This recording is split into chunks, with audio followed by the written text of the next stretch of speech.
Hello everyone, welcome back to this YouTube channel. इस वाली video में बात करेंगे 2019 के क्वेश्चन पेपर के बारे में, जो कि है सी प्रोग्रामिंग का सेमेस्टर 2 का।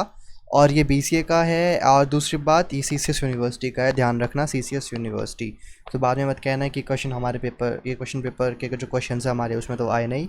तो बेसिकली आज मैं इसमें आपको ये नहीं बताऊँगा कि प्रोग्राम्स कैसे करने हैं या क्वेश्चंस कैसे करने हैं। मैं ये बताऊंगा कि इंपॉर्टेंट क्या क्या है, क्योंकि बहुत सारे ऐसे दोस्त हैं और बहुत सारे ऐसे भी हैं जिनको प्रोग्रामिंग नहीं आती और जिनको लगता है कि अगर प्रोग्रामिंग नहीं आती तो वो पास नहीं हो सकते। तो भाइयों, ऐसा नहीं है, पास हो सकते हो। थ्योरी करके जाना, लेकिन थ्योरी अच्छे से कर लेना। और थ्योरी में भी मैं आपको बताता हूँ, जितने भी क्वेश्चन पेपर्स होते हैं उनका सेक्शन ए जो होता है बिल्कुल मत छोड़ा करो, सेक्शन ए ज़रूर करा करो। सो बेसिकली वीडियो एक तरीके से ऐसे ही होगी कि पेपर कैसे अटैम्प्ट करें। और इस बार जो एक मेजर चेंज है वो ये है कि पेपर की टाइमिंग बदल गई है। हमेशा जो पेपर होता था हमारा, जैसे कि पुराना पेपर है ये 2019 का, तो 3 आवर्स का पेपर होता था। इस बार भी ऐसा ही होगा, क्योंकि सेमेस्टर 1 में क्या हुआ था, 1.5 आवर का पेपर था, ऑप्शन ज़्यादा थे। इस बार ऐसा नहीं होगा, ऑप्शंस कम है। यही पैटर्न होगा, जैसे क्वेश्चन पेपर ही सामने है आपके, सेम ऐसे क्वेश्चंस आएंगे। पैटर्न यही होगा, क्वेश्चंस चेंज हो सकते हैं। सो मैं आपको बता दूं इंपॉर्टेंट क्वेश्चन कौन कौन से होते हैं, इंपॉर्टेंट टॉपिक कौन कौन से हैं और कौन कौन से क्वेश्चन तो बिल्कुल आप करके ही जाओगे। जो करने हैं, जो इम्पॉर्टेंट है, जो आएंगे, और वो बताता हूँ जो आप छोड़ सकते हो प्रोग्रामिंग में भी। जैसे कि क्वेश्चन है 3D एरे की, ज़रूर करके जाना। 3 डायमेंशनल एरे, देखो कुछ टॉपिक्स ऐसे होते हैं जो करके जाने होते हैं, जिनको छोड़ना बेवकूफ़ी होती है। उन्हीं टॉपिक में array, pointers, 3D array, dynamic array, ठीक है, और डायनेमिक मेमोरी एलोकेशन, सॉरी ये। और कुछ क्वेश्चंस और हैं जो आपको आगे बताऊंगा, स्ट्रक्चर यूनियन। ऐसे क्वेश्चंस जिनको छोड़ के जाना बिल्कुल बेकार है, इनको करना ही करना है। ये टॉपिक बहुत ज़्यादा इंपॉर्टेंट है। और एक चीज़ और, एरे, पॉइंटर्स, इनको डिक्लेयर और इनिशियलाइज कैसे करते हैं, ये चीज़ भी बहुत इंपॉर्टेंट है, करके जाना। जैसे कि पहला क्वेश्चन है, इंपॉर्टेंट है। दूसरा क्वेश्चन यूनियन स्ट्रक्चर डिफरेंस आ गया, बहुत इंपॉर्टेंट है और ईजी भी है। थर्ड क्वेश्चन, डैंजरिंग पॉइंटर, छोटा सा है और इम्पॉर्टेंट है। बिट फील्ड्स, छोटा सा इम्पॉर्टेंट है। और what are the use of F open and F E O F. E O F मतलब एंड ऑफ फाइल, बहुत ही आसान है। बेसिकली जैसे मैंने कहा था, सेक्शन ए तो हर क्वेश्चन पेपर का पूरा करके ही जाना है। आप ये देखो, अगर आप ये क्वेश्चन सारे कर देते हो सेक्शन ए के, तो 15 मार्क्स तो आपके यहीं हो गए। पास होने के लिए मिनिमम 20 चाहिए होते हैं, क्योंकि 20, बाकी के जो 20 नंबर होते हैं वो आपको कॉलेज की तरफ से मिलते ही मिलते हैं, भले आप डम स्टूडेंट भी हो तो भी। डम वैसे कोई भी नहीं होता, पर हाँ, अगर आपने कुछ नहीं करा है तो भी आपको 20 तो मिलेंगे ही। 15 तो यहीं से आ गए। 5 नंबर का आपको सेक्शन सी और बी में से करना है, इतने तो आप कर ही सकते हो, तो पास तो आप यहीं हो जाओगे। बेसिकली ट्रिक है, सेक्शन ए बिल्कुल भी नहीं छोड़ना। आपको पिक्चर क्लियर हो रही होगी मैं क्या कहना चाहता हूँ। सेक्शन ए बिल्कुल भी नहीं छोड़ना। सी प्रोग्रामिंग वाला पार्ट है, नहीं आता छोड़ दो, कोई दिक्कत नहीं है। 7 प्रोग्रामिंग वाला आता है, प्रोग्रामिंग वाला पार्ट है, नहीं आता छोड़ दो।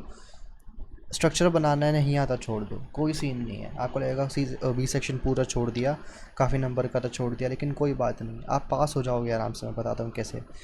सी, जैसे मैंने आपको बताया, सेक्शन ए 15 नंबर का आपको सारा आता है, आराम से कर लोगे। अगर कोई क्वेश्चन नहीं भी आता, सपोज़ करो 15 नंबर का ये है, आपको इसमें आपने इसमें से 10 नंबर का करा, ठीक है, तो 10 नंबर का तो आप आगे, जैसे कि इसमें तो हमारे प्रोग्रामिंग वाले क्वेश्चन आ गए, ऐसा नहीं होता।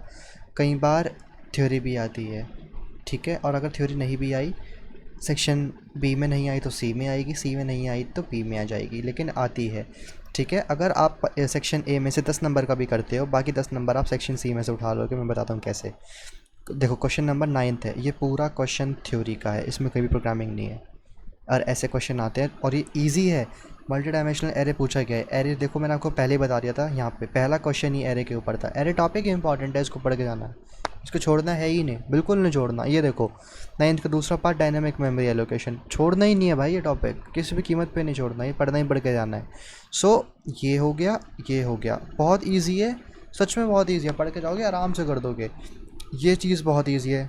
S T R C P Y, S T R मतलब स्ट्रक्चर, सी पी वाई मतलब कॉपी। एस टी आर मतलब स्ट्रक्चर, एल एन मतलब एंथ। एस टी आर मतलब स्ट्रक्चर, सी ए टी मतलब concatenate. S T R structure मतलब, और C M P मतलब comparison. अरे भाई, बहुत आसान है। आपको सिर्फ इतना सा लिखने के ही इसके आपको 1-1.5 पेज भर देना, बड़ा चला के बस लैंग्वेज लिखनी है। इन पे थोड़ा सा टॉपिक क्लियर होना चाहिए और लैंग्वेज लिखनी है। 7.5 नंबर 15 का क्वेश्चन है, एक पार्ट भी करा 7.5 नंबर मिलेंगे, ठीक है। 7.5 नंबर यहाँ मिल गए। 10 नंबर का आपने यहाँ से करा है, कितने हो गए, 17.5। और ये चीज़ मैं आपको तब बता रहा हूँ जो आपको 20 नंबर मिनिमम चाहिए, क्योंकि आपको ऐसा हो सकता है कॉलेज से 21 में मिल जाए, 22 में मिल जाए। अगर आप अच्छे हो पढ़ने में तो 23 में मिल सकते हैं, और ठीक ठीक हो मतलब इमेज अच्छी है तो 24-25 भी मिल सकते हैं, तो आपको उससे भी कम चाहिए। पर हाँ, मिनिमम 20 तो लेके चलो कि 20 नंबर तो आपको चाहिए ही चाहिए। ठीक है। और आपने अगर कॉलेज में कभी कांड मचा रखे हैं तो देखो प्रॉब्लम हो जाएगी, अगर कॉलेज वाले आपको नंबर ना दे फिर तो सारा पढ़ के जाना पड़ेगा।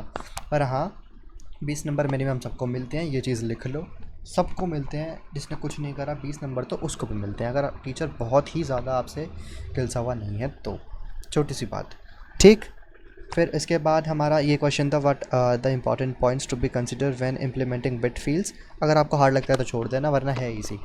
ठीक है। डिस्क्राइब टू डिफरेंस अप्रोच, ये ईजियर डाटा फाइल हैंडलिंग, आप थ्योरी पढ़ लेना, हो जाएगा। फिर मास्किंग पूछा गया है, बहुत ईजी है, कर लेना।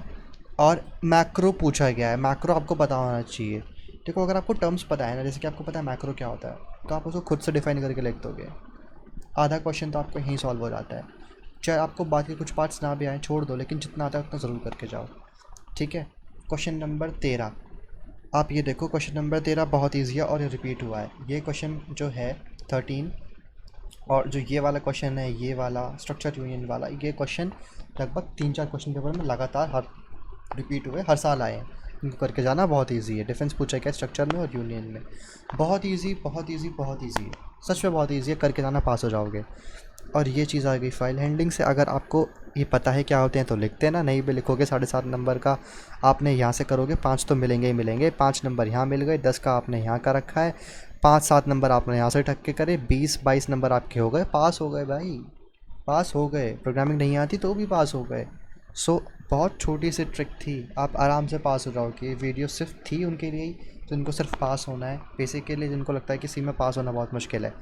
मैं बता रहा हूँ बिल्कुल मुश्किल नहीं है, सिर्फ अगर आप 1 या 2 घंटा भी पढ़ लोगे एग्ज़ाम से पहले तो भी पास हो जाओगे, मैं बता रहा हूँ। बस हाँ ये है, हल्के में ले रहे हो ठीक है, पर इतना भी हल्के मत लेना।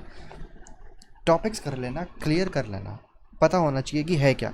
एरे है तो पता होना चाहिए एरे अच्छे से होता क्या है। डायनेमिक एरे पता होना, डायनेमिक मेमोरी पता होना चाहिए क्या होता है। पॉइंटर्स पता होना चाहिए, इनिशियलाइज कैसे करते हैं, डिक्लेयर कैसे करते हैं, ये पता होना चाहिए। इनमें डिफरेंस क्या है, थोड़ा बहुत नॉलेज होनी चाहिए, बस बाकी आराम से पास हो जाओगे। So this is all about the video. अगर आप चाहते हो ऐसे वीडियो और भी टॉपिक्स पे आए, और भी ईयर के मैं क्वेश्चन पेपर लाऊँ प्रोग्रामिंग के भी, या किसी और सब्जेक्ट के जैसे मैथ्स के, या फिर हमारा डेको या FAM, या और भी बहुत सारे सब्जेक्ट्स। और भी हमारा कौन सा बचता है, एक सब्जेक्ट और है हमारा, भूल गया मैं कौन सा था, तो प्रिंसिपल्स ऑफ मैनेजमेंट। अगर इस पे आप चाहते हो मैं वीडियो लाऊं तो आप मेरे को कमेंट में बता सकते हो। वीडियो अच्छी लगी हो तो लाइक करना, थोड़ी सी भी वैल्यू मिली हो तो चैनल को सब्सक्राइब करना कंसिडर करना। एंड मैं आपसे मिलता हूँ नेक्स्ट वाले वीडियो में। Bye bye.